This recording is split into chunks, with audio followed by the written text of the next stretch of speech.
So now we get to the really hard part of hearing and obeying God, the challenge portion that you see here on the tool.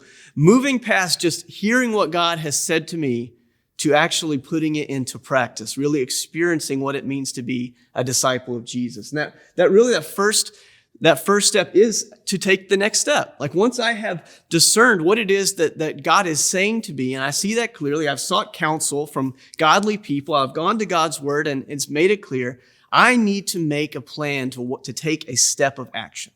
Like what is one step? And it's important to recognize that this may be one step in a series of steps that I need to make. But a lot of times it's overwhelming to process all the steps at once. But what is the very next step today even that I can do in obedience to what God has already told me to do? And once I've identified what that is, the next thing I should do is move around to account.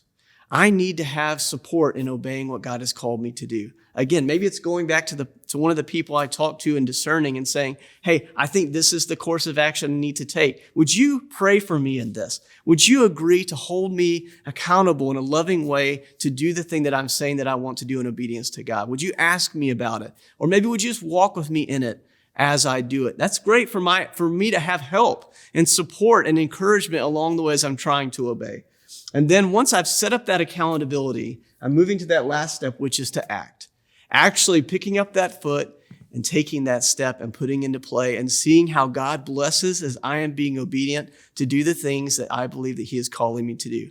As I am doing that, and really this is what it means to be a follower of Jesus. This is an everyday process of hearing and obeying, discerning what God is saying, recognizing that He is always speaking, and that His desire in doing that is not so I stay the same, but so I can experience transformation. So I'm not just continuing along at the same pace in my life as I always have, but I'm actually seeing growth. It may not be huge growth. It may be incremental growth, time and time again. And every time I complete a cycle of transformation, He's waiting there again to tell me something new that I can start another process of transformation and experience growth.